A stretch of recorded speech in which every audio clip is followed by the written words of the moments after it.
باغ خلیل کا گل زیبا کہوں تجھے. آپ کا وقت شروع ہوتا ہے اب. کائنات کی وسعتوں میں جب کسی رہبر کامل کا نام لیا جاتا ہے تو تاریخ کی جبیں اس عظیم رہنما کے سامنے سجدہ ریز ہو جاتی ہے صدر عالی وقار، جو خود تو یتیم ہو کر بھی دو عالم کا والی ہے جناب والا. کائنات نے اس سے بڑا عظیم رہنما کہاں دیکھا ہوگا کائنات نے اس سے بڑا عظیم رہنما کہاں دیکھا ہوگا جس نے صدر عالی وقار مواخات مدینہ کی صورت انصار و مہاجرین کا ایسا بھائی چارہ قائم کیا کہ جس کی نظیر آج کی فلاحی ریاستیں دینے سے قاصر ہیں. یہ کیسی عظیم اور بابصیرت قیادت تھی صدر عالی وقار کہ میرا نبی کاندھوں پر اینٹیں اٹھا کر تعمیر مسجد نبوی کے لیے جاتا اور یہ ثابت کرتا کہ سرور کہوں یا مالک و مولا کہوں تجھے. جی ہاں، صدر عالی وقار وہ عظیم رہنما تھا جس نے مواخات مدینہ اور ایسے عظیم واقعات کی مثال بنا کہ میں بھی یہ پکارنے پر مجبور ہو گیا کہ سرور کہوں یا مالک و مولا کہوں تجھے کہ صدر عالی وقار وہ عظیم رہنما جب ایسا تزویاتی خاکہ ترتیب دیتا کہ قریش کے تعاقب میں نکلنے والے ہاتھ ملتے کے ملتے رہ جاتے اور میں بطور غلام محمد اسی کشمکش میں تھا کہ سرور کہوں یا مالک و مولا کہوں تجھے. باغ خلیل کا گل زیبا کہوں تجھے. باغ خلیل کا گل زیبا کہوں تجھے. قربان جائیے اس عظیم سپہ سالار پر صدر عالی وقار جس نے بدر کے موقع پر اپنے جانثاروں سے مشورہ طلب کر کے جمہوری قیادت کی ایسی بنیاد رکھی کہ وہ رہتی دنیا تک مثال بن گئی اور یہ ثابت ہوا کہ میرا نبی ہی لوگوں کے لیے ایک رہنما ہے. جی ہاں، صدر عالی وقار جس نے خندق کے میدان میں ایک اجمی صحابی حضرت سلمان فارسی کی خندق کھودنے کی تجویز کو خندہ پیشانی سے قبول کیا. مکہ فتح ہوا تو طاقت کے بام عروج پر کھڑے ہو کر دشمنوں کو معافی کے پروانے جاری کر دیے کہ سرور کہوں یا مالک و مولا کہوں تجھے.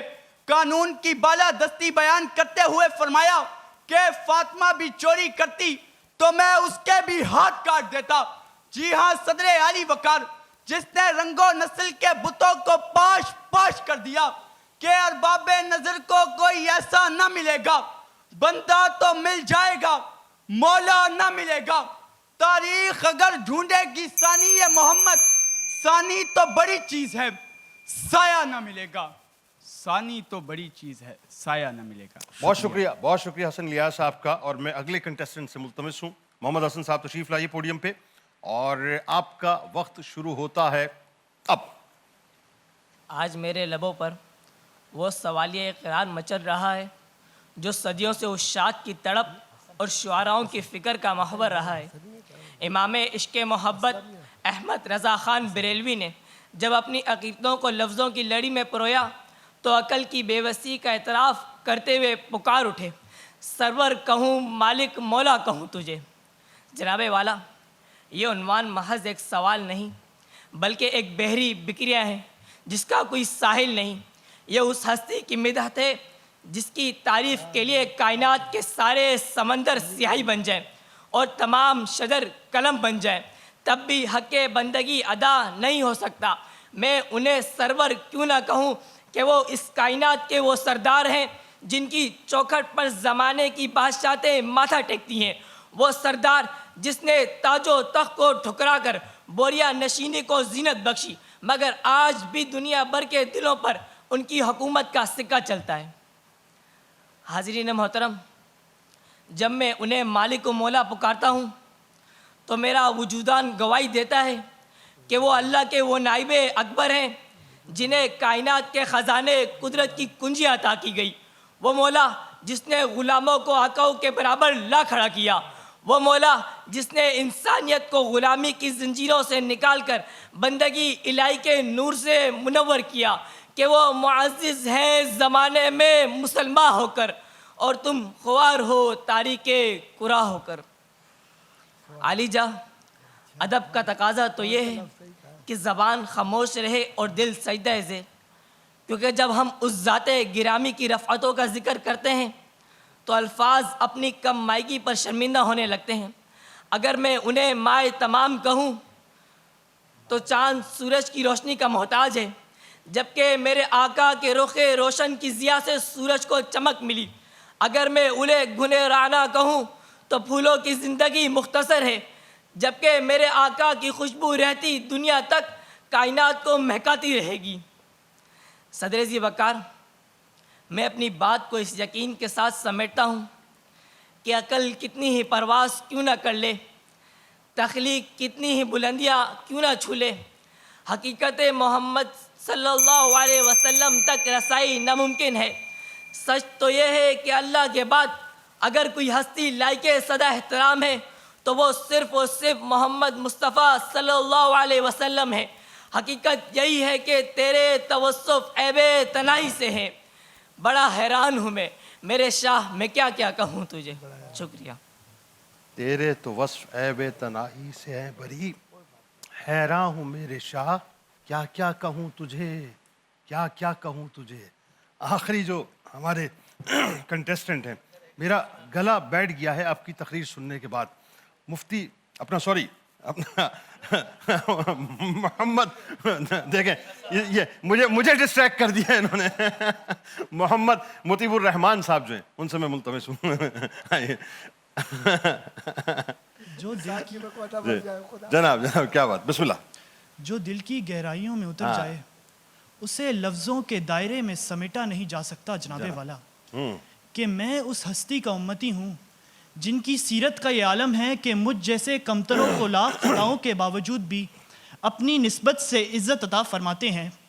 میرے آقا حضور اکرم صلی اللہ علیہ وسلم، جنہیں خالق کائنات نے خود رحمت للعالمین ہونے کا شرف عطا فرمایا، کہ خدا نے جس کے دیدار کی خاطر صدیوں کا سفر لمحوں میں سمیٹ دیا اور معراج عطا کر دی، کہ جس کی امامت میں مسجد اقصیٰ میں تمام انبیاء سجدہ ریز ہوئے، کہ رب ذوالجلال جس کے اخلاق کی تعریف میں خود فرماتا ہے وَإِنَّكَ لَعَلَىٰ خُلُقٍ عَظِيمٍ، اور ہم نے آپ کو اخلاق کے اعلیٰ مرتبے پر فائز کر دیا۔ ہماری یہ خوش قسمتی ہے جناب والا کہ ہم خدا کے چنیدہ اس نبی کی امت سے ہیں جو سرور بھی ہیں اور مالک و مولا بھی۔ سرور میدان بدر کے حوصلے میں، مالک و مولا فتح مکہ میں۔ سرور ہوں تو غلام کو بلال حبشی رضی اللہ تعالیٰ عنہ بنا دیں، مالک و مولا ہوں تو سپاہی کو خالد بن ولید رضی اللہ تعالیٰ عنہ بنا کر تاریخ بدل دیں۔ سرور ہوں تو حسن میں یوسف علیہ السلام سے آگے بڑھ جائیں، مالک و مولا ہو تو بردباری میں یونس علیہ السلام کو پیچھے چھوڑ دیں۔ سرور ہو تو طائف میں پتھر کھا کر بھی بددعا نہ دیں، اور مالک و مولا ہو تو اپنی ایک انگلی سے چاند کے 2 ٹکڑے فرما دیں۔ کہ سرور کہوں کہ مالک و مولا کہوں تجھے، باغ خلیل کا گل زیبا کہوں تجھے، باغ خلیل کا گل زیبا کہوں تجھے۔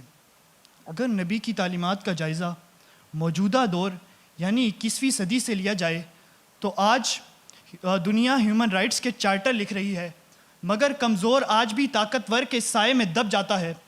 اور آج جب دنیا رنگ و نسل کے نام پر تعصب کرتی ہے تو میرے آقا نے آج سے 1400 سال پہلے حبشہ کے غلام، یتیم اور کمزور کو برابر عزت دی تھی اور انسانیت کا معیار فقط تقوی قرار دیا تھا۔ اور آج جب دنیا لٹریسی ریٹ میں بہت ہی پیچھے اور لاکھوں بچے پڑھائی لکھائی سے محروم ہیں تو میرے آقا نے 1400 سال پہلے علم حاصل کرنا ہر مسلمان پر فرض قرار دیا تھا۔ لہٰذا آج کے تمام مسائل کا حل فقط حضور کی تعلیمات میں ہے کہ تجھ سا کوئی آیا ہے نہ آئے گا جہاں میں، دیتا ہے گواہی یہی عالم کا جریدہ، دیتا ہے گواہی یہی عالم کا جریدہ۔ بہت شکریہ۔ بہت شکریہ آپ کا بھی محمد مطیب الرحمان صاحب۔ ایک تو یہ کہ تلفظ تلفظ تلفظ میں بہت ادب کے ساتھ عرض کروں، یہ لفظ دور نہیں ہے، دور ہے، مولا نہیں ہے، مولا ہے، یہ رفعتوں نہیں ہے، رفعتوں ہیں۔ یہ لائق صد احترام نہیں ہے، لائق صد احترام ہے. اسی طرح سے بام عروج ہے. اور ایک جملہ استعمال ہوا کہ اس وقت سرکار علیہ السلام نے جمہوری قیادت کی بنیاد رکھی تھی، نہیں، شورائی قیادت کی بنیاد رکھی تھی. یہ فرق سمجھی گیا، وہاں شورائی نظام تھا، جمہوری نظام نہیں تھا. اور ایک اور بات میں چاہتا ہوں، اور میں بہت توجہ کے ساتھ آپ کی اس بات کی اصلاح کرنا چاہتا ہوں. دیکھیں سرور دو جہاں صلی اللہ علیہ وآلہ وسلم کی جگر گوشے کا جب بھی ذکر پاک آ گیا نا، وہ حدیث پاک اپنی جگہ، لیکن اس کو بیان کرتے ہوئے بہت احتیاط کرنے کی ضرورت ہے. ادب کا مقام، ادب کا مقام، ادب کا مقام ہے، اور انتہائی ادب کا مقام ہے. لہٰذا اس احتیاط کو اگر آپ اپنے یوں سمجھ لیجئے کہ دامن سے جانے دیں گے خدا نخواستہ، تو پھر آپ کے ہاتھ سے بہت سی چیزیں نکل جائیں گی. اور وہ معزز تھے زمانے میں مسلمان ہو کر، تم خوار ہوئے تارک قرآن ہو کر. جناب کیا کامنٹس کریں گے؟ ماشاءاللہ آپ نے جو پورا احاطہ فرما لیا، اور مایوسی بہت ہوئی، لیکن آخری مقرر نے کچھ مایوسی کو دور کیا. کچھ اور تلفظ کی غلطیاں بالکل تھی. وہ معزز تھے زمانے، معزز تھے زمانے مسلمان ہو کر.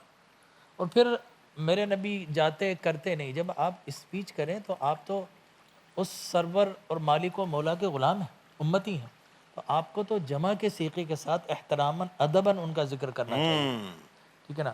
اور پھر وہ جو حدیث مبارک جس طرح آپ نے ذکر کیا، ہمیں اس حدیث کو بہت اچھے پیرائے میں بیان کرنا چاہیے. یقیناً الفاظ ایسے ہیں، لیکن ہمیں وہ معزز وہ مخدومہ کائنات کا ذکر کرتے ہوئے احتیاط برتنا چاہیے. بالکل آپ نے صحیح کہا. اور یہ بحرے کیا ہوتا ہے؟ بحر بے قرار، سمندر، جی ٹھیک ہے نا. والذی سخر البحر، بحر ہم بولتے تھے، غلط ہے، تلفظ کی بڑی غلطیاں تھی. اور میں سمجھتا ہوں کہ جو ہمارے آڈیٹر ہیں جنہوں نے آڈیشن لیا ہے، تو ان کو بھی ضرور کرنا چاہیے. بہرحال بچوں نے اچھی کوشش کی، لیکن اس معیار کی نہیں تھی جو یہ اسٹیج تقاضا کرتا ہے. بالکل. لیکن اس کے باوجود ان تینوں میں آپ کے مطابق کون؟ استاد محترم کے میرے رائٹ سے آپ سر کامنٹ کیجئے. میں آپ کی اجازت سے اگر آپ ایک دو باتیں کہنا چاہتا ہوں پلیز. یہ تو میرا خیال ہے کہ اس ٹرانسمیشن کو پورا پاکستان بار بار دیکھ رہا ہے، اور اردو کے جتنی اغلاط کی طرف آپ نے نشاندہی کی ہے، تو جو لوگ یہاں آتے ہیں کم از کم ان ٹرانسمیشن کو دیکھ کر آ جائیں تو یہ غلطیاں، فاش غلطیاں نہ ہوں. اور اس میں تکلیف دہ بات یہ ہے کہ ہماری قومی زبان ہے یہ، اگر ہم اسی کا خیال نہ رکھیں تو اس کے بعد پھر کیا رہ گیا ہے. صحیح. لیکن مجموعی طور پر باہر طور اچھی کاوش ہے. اللہ پاک آپ لوگوں میں علم کی وہ استطاعت نصیب فرمائے آپ کو کہ جس میں آپ مزید آگے بڑھ سکیں اس کے ذریعے. اور احباب کے مشاورت کے ساتھ مطیع الرحمان صاحب کو اس میں اول قرار دیا گیا ہے. اچھا، آپ کے حساب سے اس موجودہ صورتحال میں ٹھیک. اور آپ کیا کامنٹ کرنا چاہیں گے؟ میں صرف ایک بات، باقی ساری باتیں ہو گئی ہیں. 1447 چل رہا ہے، تو اب 1400 سال ہو چکے ہیں، 1500 سال اس کو کر لیں. بالکل ٹھیک. یہ پہلے بھی مقررین نے یہ کہا 1400 سال پہلے، 1400 سال پہلے، اب 1500 سال کو اس کو ریسیٹ کر لیں، اس کو ہاں سیٹ کر لیں اس کو، تو وہ زیادہ بہتر ہوگا. باقی وہ ساری باتیں ہوں گی. دوسری گزارش یہ ہے کہ مصرع دیا گیا، سرور کہوں کہ مالک و مولا کہوں، ٹھیک ہے. اب اسی مصرے کو پڑھنے میں اگر غلطی ہو رہی ہے تو آگے ہم کیا تصور کریں کہ آگے مواد جو ہے بہت زیادہ بہتر ملے گا ہمیں. تو یہ اس پر بھی توجہ کرنے کی ضرورت ہے کہ. اور پھر ایک چیز جو مجھے یہاں مسنگ تینوں کے اندر محسوس ہوئی وہ یہ ہے کہ دیکھیں آپ سوچ کے بول رہے ہیں، یہ چل رہا ہے آپ کا، لگ رہا ہے کہ حافظ قرآن مندر پڑھ رہا ہے، یعنی ایک رٹا چل رہا ہے سارا معاملہ. آپ ہمیں دیکھ نہیں رہے، اگر دیکھ بھی رہے تو ایک تو مقرر ایسے کہ دیکھتے تھے، ہم نے دیکھا تو اس نے آنکھیں بند کر لی، تو یہ بھی مناسب نہیں ہے. آپ آنکھوں میں آنکھیں ڈال کے بات دبدبا تو ہے نا، آپ کا دبدبا تو ہے. ایک دفعہ اگر آنکھوں میں آنکھیں آپ ہمیں دیکھ لیں تو ہم آنکھیں بند کر لیتے ہیں، آپ ان کی بات کر رہے ہیں. نہیں، اب یہ مقام آپ سے شرمانے کا نہیں ہے، آپ سے گھبرانے کا ہے. میں یہ سمجھتا ہوں کہ اگر ایک مرتبہ یہ بچے ایک کانفیڈنس کے ساتھ اور اعتماد کے ساتھ ہمیں دیکھ کر کے تقریر کر لیں گے انشاءاللہ. ہم سے مراد کوئی بھی یہاں پر موجود ہو تو ان کے سامنے اگر 1000 افراد بھی موجود ہوں گے تو تقریر کرنا آسان ہو جائے گا. اور مجھے سمجھ نہیں آتا یہ انٹرنیٹ پہ کس کی تقریر تھی جس نے یہ انداز سکھایا. یہ ایک خاص ٹپیکل جو کمپوز باڈی کا جو انداز ہے نا، یہ مجھے سمجھ نہیں آتا. کھل نہیں رہا بھائی، کھل کے نہیں بول رہے بھائی. باڈی کو کھولو، تقریر کرو، لیڈروں کی طرح کرو. کھل کے کرو, باڈی پوری آپ کی استعمال ہونی چاہیے. مطلب مجھے سمجھ نہیں آتا اتنی کمپوزڈ مطلب جو آپ کی تقریر ہوتی ہے, باڈی لینگویج آپ کی جو ہوتی ہے وہ بہت عجیب سی محسوس ہوتی ہے. چہرہ لفظوں کا ساتھ نہیں دے رہا. بس بات پھر ایک چیز اور دیکھیں, آپ اتنا لاؤڈ چلے گئے اور آل آف سڈن آپ بالکل گر گئے, بالکل ڈاؤن ہو گئے. بالکل ٹھیک ہے, آپ کے اندر ردم ہونا چاہیے, اونچا بھی جائے, ردمک ہونی چاہیے کہ آپ کو سننے والے کو ہارش فیلنگ نہ ہو, اور پھر نیچے آئے تو ایک دم نہ آئے, گریجولی آئے. گریجولی. بہت اچھے, بہت اچھے, بہت اچھے. یہ بڑی زبردست اصلاح ہو رہی ہے. اور قاری صاحب جی جی ایک بات میرے ذہن میں آ رہی تھی, میں معافی چاہتا ہوں. بیٹا ایک بات یاد رکھیے کہ جب بھی حضور اکرم صلی اللہ علیہ وآلہ وسلم کا تذکرہ ہونا تو حضور اکرم صلی اللہ علیہ وآلہ وسلم, اگر جب آل کو شامل کریں گے تو برکت بڑھ جاتی ہے. اس کو ضرور رکھیے. بہت درست سر. بات یہ ہے کہ درود تو پورا ہی ہے نا, ہے نا, پورا ہی پیش ہونا چاہیے, پورا اسی وقت ہوگا جب آل پہ ہوگا. بالکل ٹھیک ہے. تو مطیب الرحمان صاحب, میرے منہ سے بار بار لڑکھڑاہٹ آئی, مطیب الرحمان صاحب آپ کو مبارک ہو, اور آپ کو جو ہے انشاءاللہ ہم قرآن اندازی میں آپ کا نام شامل کریں گے. دیکھیے دعا کیجئے. قاری صاحب کیا سنانے والے ہیں؟ جی صحیح ہے.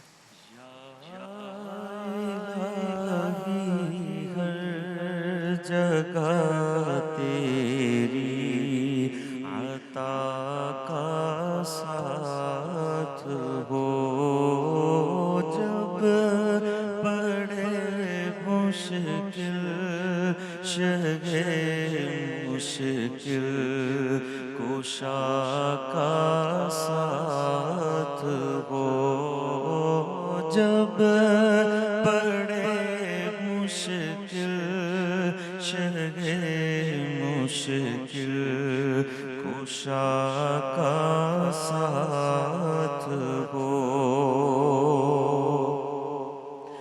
یا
سر اٹھائے دولت بیدار عشق مصطفیٰ کا ساتھ ہو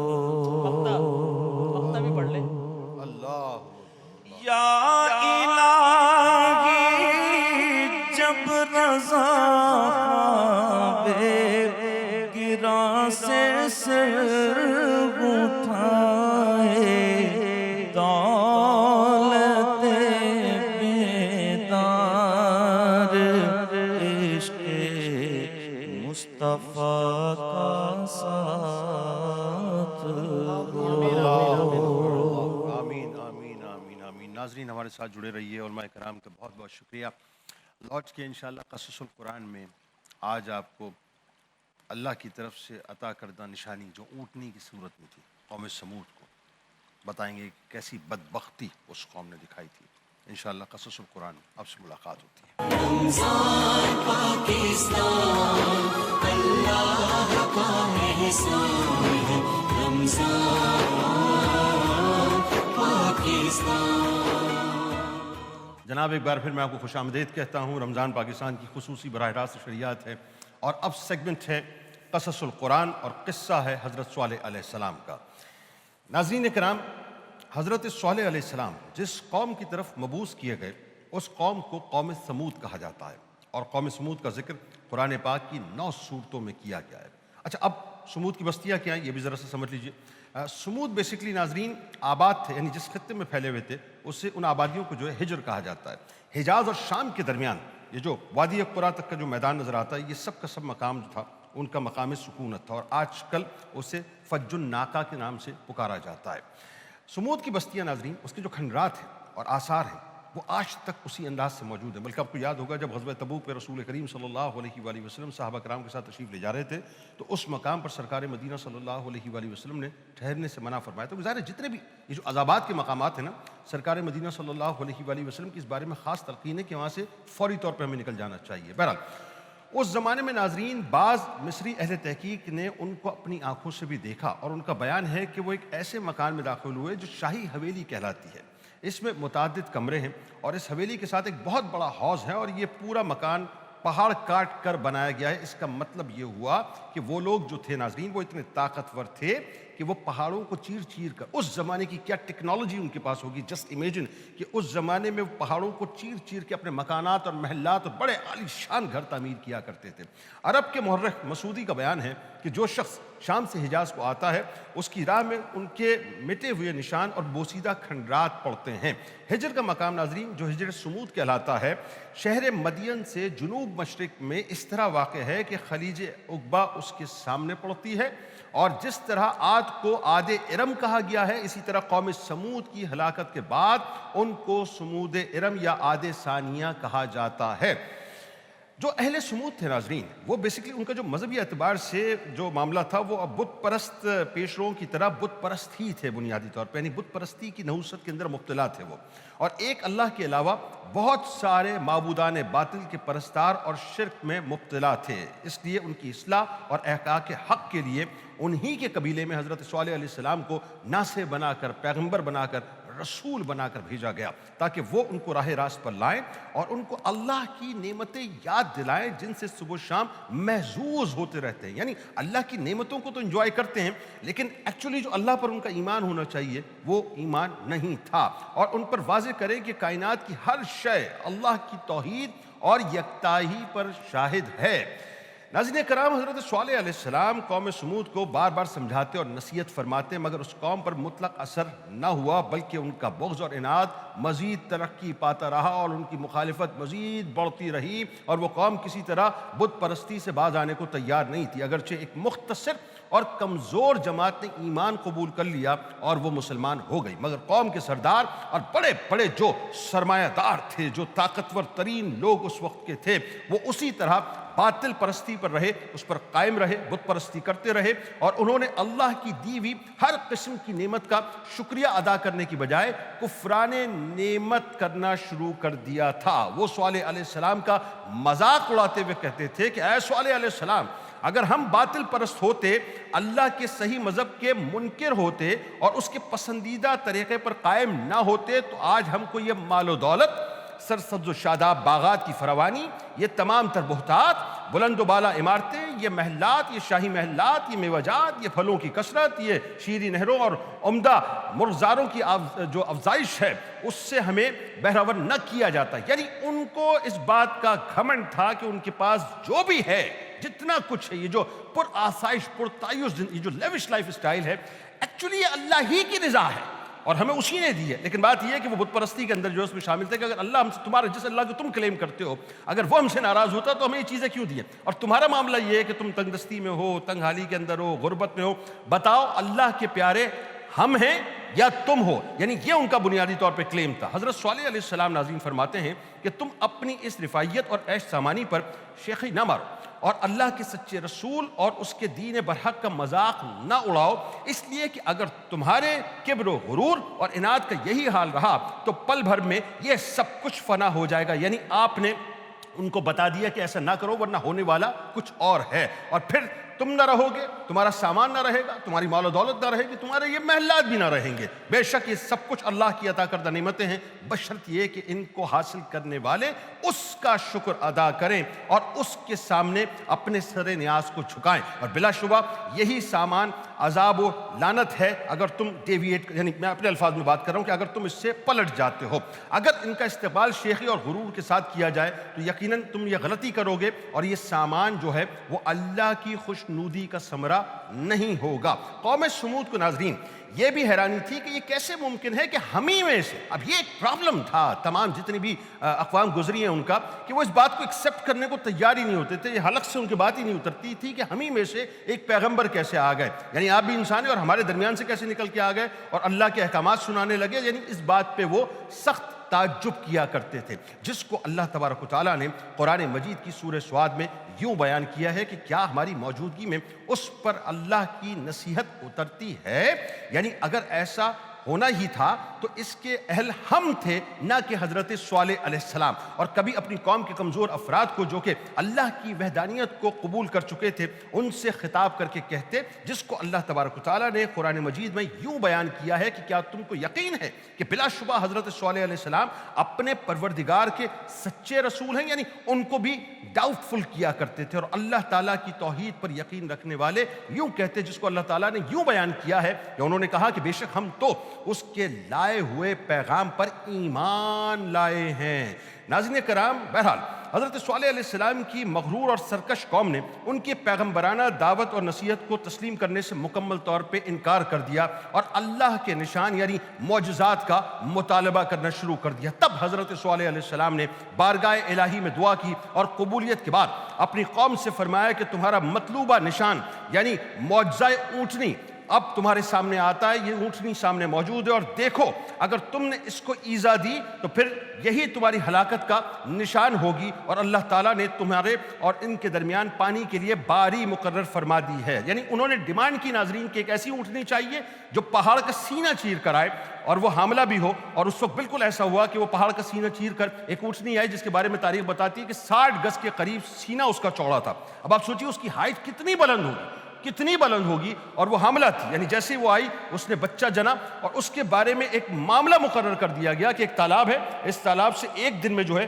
یہ اونٹنی پانی پیے گی اور دوسرے دن تم لوگ پیو گے۔ جس دن وہ پورے تالاب کا پانی پیتی تھی اسی دن وہ اتنا دودھ دیتی تھی کہ پورے قبیلے کے لیے وہ دودھ پورا ہو جاتا تھا۔ اٹ مینس وہ کتنی جائنٹ ہوگی اس کے بارے میں ہم اندازہ نہیں کر سکتے۔ بس اتنا میں آپ کو بتاؤں کہ محشر کے روز روایتوں میں آتا ہے حضرت صالح علیہ السلام اسی اونٹنی پر سوار ہو کر تشریف لائیں گے۔ بہرحال ناظرین، اب یہ معاملہ طے پا گیا، ڈیکورم ایک سوپی بن گیا کہ ایک دن اس کا ہے ایک دن ان کا ہے، لہٰذا قرآن نے اس کو ناقۃ اللہ یعنی اللہ کی اونٹنی کہا ہے تاکہ پیش نظر رہے ناظرین کہ تمام مخلوقات جو ہے بیسکلی اللہ ہی کی ملکیت ہے، مگر سمود نے ناظرین چونکہ اس کو اللہ کی ایک نشانی کی شکل میں طلب کیا تھا، اس لیے اس کی موجودہ خصوصیت اور اعزاز نے اس کو ناقۃ اللہ کا لقب دلایا تھا۔ بہرحال اب قصہ ناظرین یہ ہوا کہ نشانی ظاہر اپنے اندر ایک خاص حیثیت رکھتی تھی، لیکن بدقسمت جو قوم سمود تھی زیادہ دیر تک اس کو برداشت نہ کر سکی، اور ایک روز سازش کر کے قدار بن سالف کو اس پر آمادہ کر لیا کہ وہ اس کو قتل کرنے میں پہل کرے اور باقی قوم اس کی باقی مدد کریں گے، اور اس طرح ناظرین ناکا کو ہلاک کر دیا گیا۔ حضرت صالح علیہ السلام کو جب معلوم ہوا تو آپ دیدہ ہو کر فرمانے لگے کہ بدبخت قوم، آخر تم لوگوں نے صبر نہیں کیا، تم سے صبر نہ ہو سکا، اب اللہ کے عذاب کا انتظار کرو۔ 3 روز بعد ناظرین وہ نہ ٹلنے والا عذاب آپ نے فرمایا کہ وہ آئے گا اور تم سب کو ہمیشہ کے لیے تہس نہس کر کے چلا جائے گا۔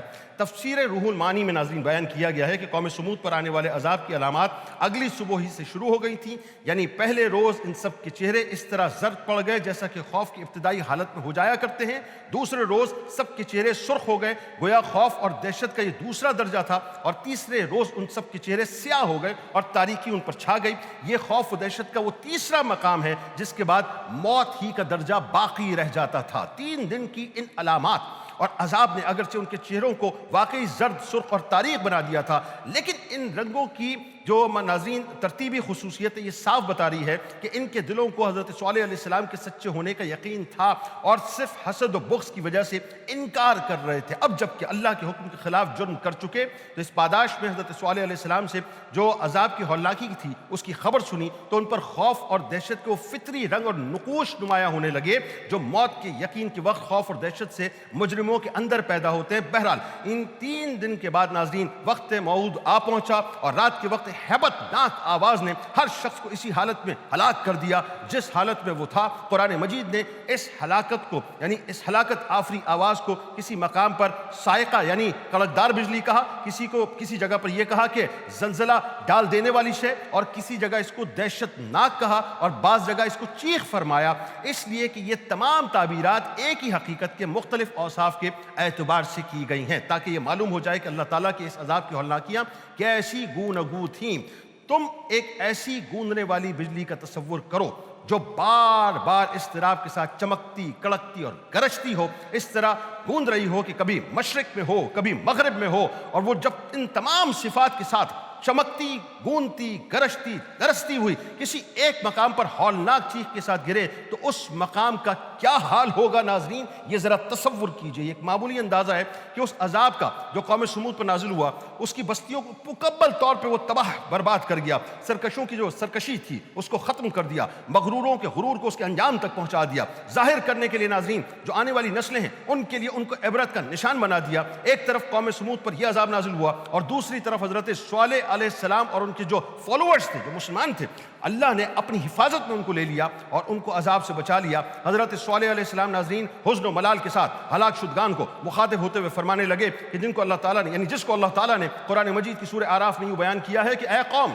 بلا شبہ میں نے اپنے پروردگار کا پیغام آپ تک پہنچا دیا تھا اور آپ کو اس کی نصیحت بھی، لیکن آپ نصیحت کرنے والوں کو دوست ہی نہ رکھتے تھے۔ ہلاک شدگان ناظرین تھے وہ قوم کے لوگ تھے کہ جنہوں نے حضرت صالح علیہ السلام کا خطاب سنا، جس طرح انہوں نے خطاب کیا۔ اب اس کی مثال میں آپ کو دیتا ہوں، آپ کو یاد ہوگا نا، بس میں بات ختم کر رہا ہوں یہاں پہ کہ نبی کریم صلی اللہ علیہ وآلہ وسلم جب بدر کے موقع پہ تھے اور جس وقت جتنے وہ ملعون، وہ جو سردار تھے قریشی، وہ وہاں پر موجود تھے، تو ان کے واصل جہنم ہونے کے بعد سرور دو جہاں صلی اللہ علیہ وآلہ وسلم باقاعدہ کھڑے ہوئے اور ایک ایک سے آپ نے خطاب فرمایا اور فرمایا کہ اللہ نے اپنا وعدہ ہمارے ساتھ پورا کر دیا اور تمہارے ساتھ بھی پورا کر دیا، یعنی گفتگو ہو رہی ہے۔ حضرت عمر فاروق رضی اللہ تعالیٰ عنہ نے سوال کر لیا، یا رسول اللہ کیا یہ سنتے؟ فرمایا ہاں بے شک یہ سنتے ہیں لیکن یہ جواب نہیں دے سکتے۔ یہ ایگزیکٹلی ناظرین وہی سچویشن ہے جو اس وقت صالح علیہ السلام نے جو ہے مطلب اپنی قوم کے ساتھ جو ہے وہ یوں کہہ لیجئے کہ سوال اور جواب کی صورت میں تاریخ میں رقم کروائی کہ آپ نے جب وہ عذاب آیا تو ان تمام لوگوں سے سوال کر کے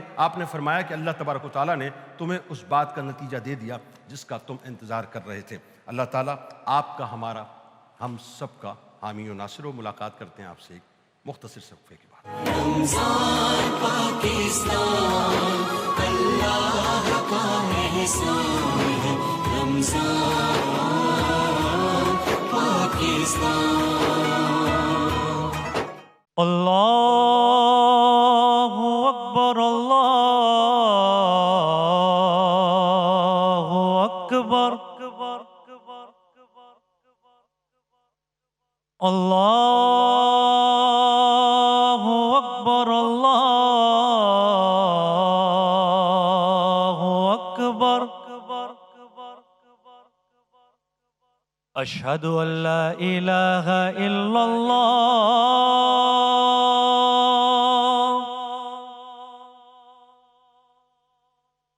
أشهد أن لا إله إلا الله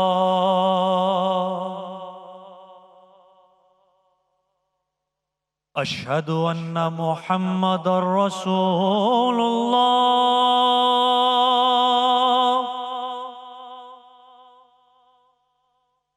أشهد أن محمد رسول الله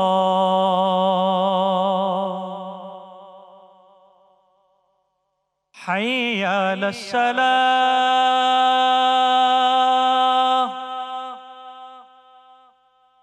حي على الصلاة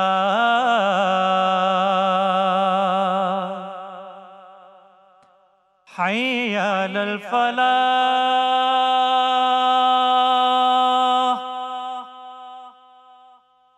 حي على الفلاح الصلاة خير من النوم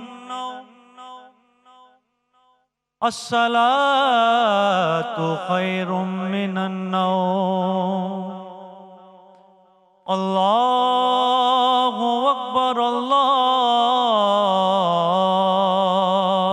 أكبر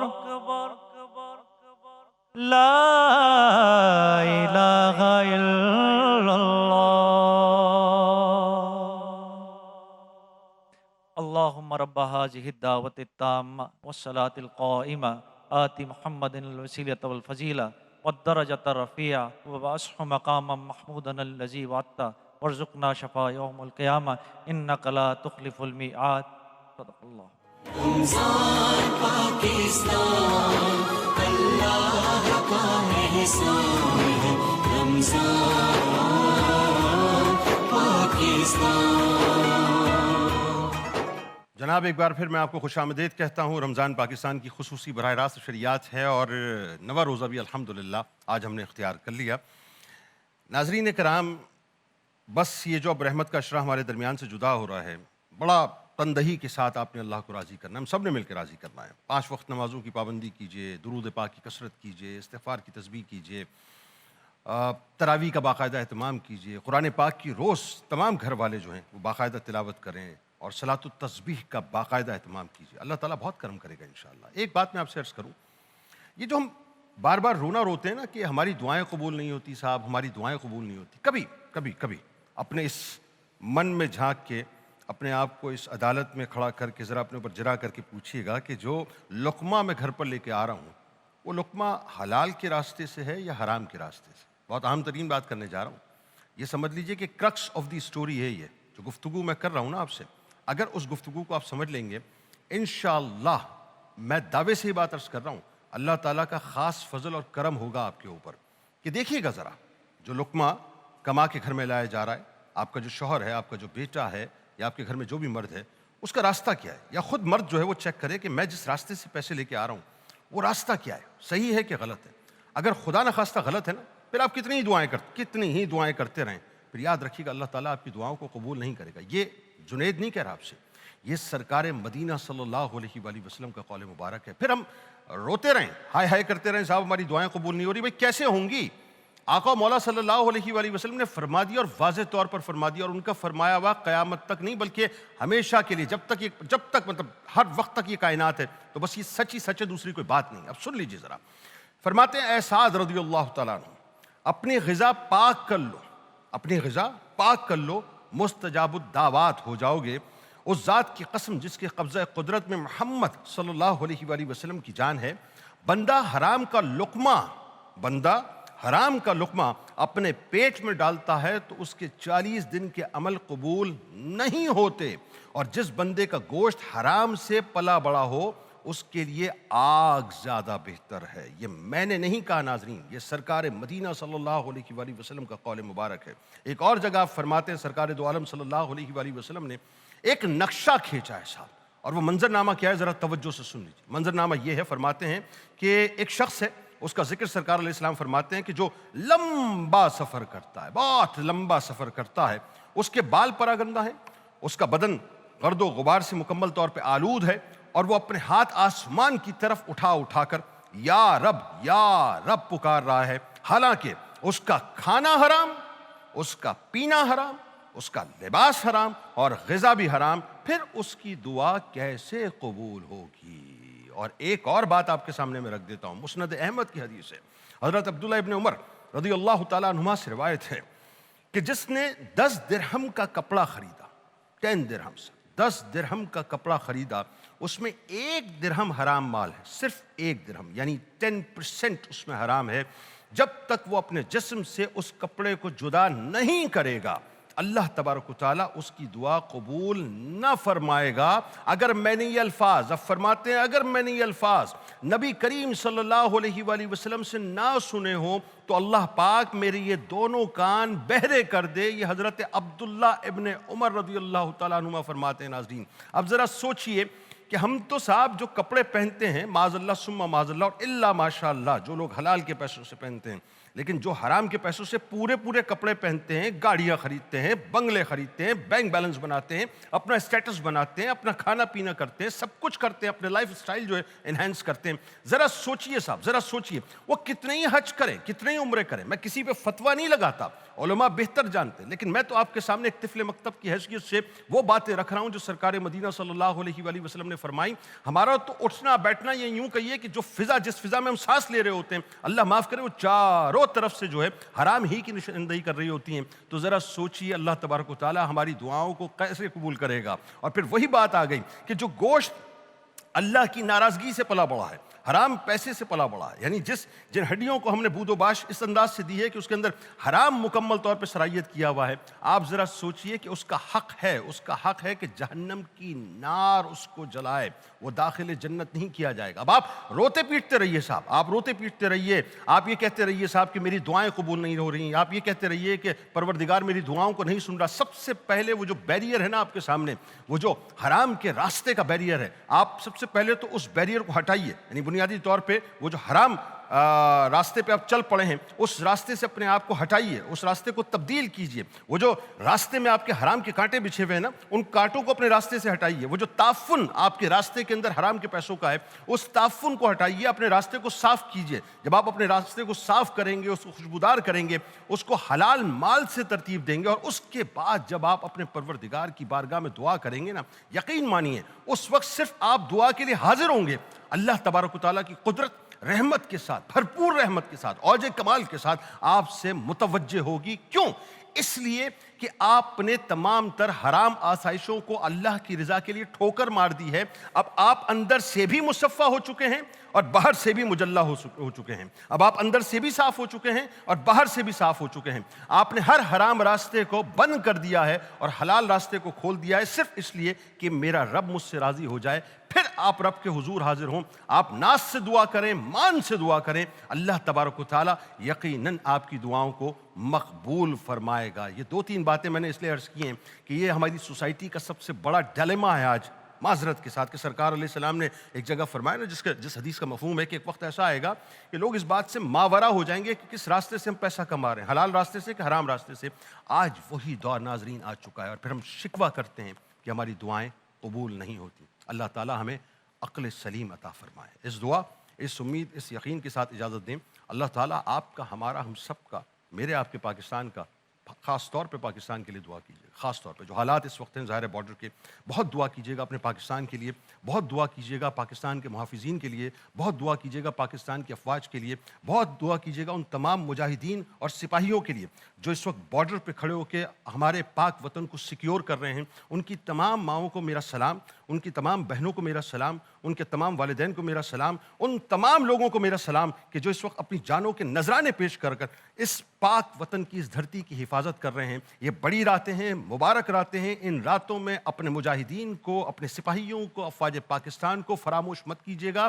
اس دھرتی کے چپے چپے کے لیے دعا کیجیے گا، اور ہر اس شخص کے لیے دعا کیجیے گا جو پاکستان کی محافظت کے لیے اس وقت فرنٹ لائن پہ کھڑے ہو کے اپنے سینے کو چوڑا کر کے، اپنے سینے کو ڈھال بنا کر ہم سب کی محافظت کر رہا ہے۔ آپ صرف یہ سوچ لیجئے کہ ہم جا کر ابھی فجر کی نماز ادا کر کے آرام سے سو جائیں گے، لیکن وہ تمام سپاہی اس وقت بارڈر پہ کھڑے ہو کے اپنی جانوں کے نذرانے پیش کر رہے ہوں گے۔ ان لوگوں کے لیے دعا کیجئے، بار بار دعا کیجئے، اور ان کو یہ بتائیے کہ ہم آپ کے ساتھ اسی انداز سے کھڑے ہیں۔ یہ وطن ہمارا ہے، یہ وطن آپ کا ہے، یہ وطن اللہ تعالیٰ نے ہمیں تحفے میں دیا ہے، اور اس تحفے کو یقیناً ہم اپنے سینے سے لگا کے رکھیں گے، اور جو ان کی محافظت کر رہے ہیں یقیناً وہ ہمارے سروں کا تاج ہیں۔ اللہ تعالیٰ پاکستان کا اور امت مسلمہ کا حامی و ناصر ہو، آمین۔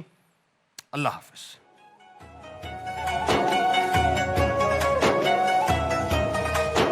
رمضان کی رحمت آ جائے کردار میں،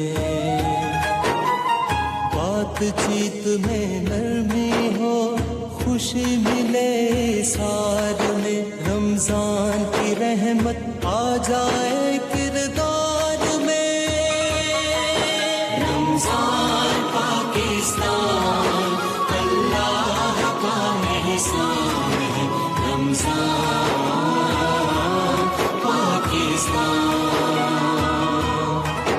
رمضان پاکستان اللہ کا احسان ہے، رمضان پاکستان۔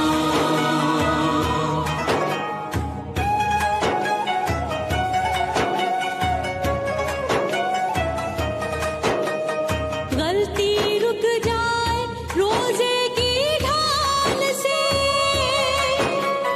کام ہر ایک اچھا ہو اسی خیال سے،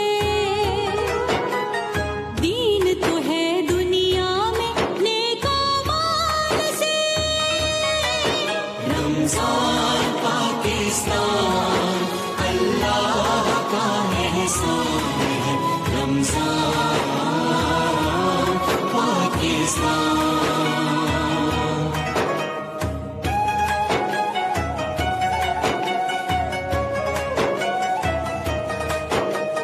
ہاتھ کسی کا پکڑو اور امداد کرو، غم کی قید سے خوشیوں کو آزاد کرو، خلق خدا کو دیکھو۔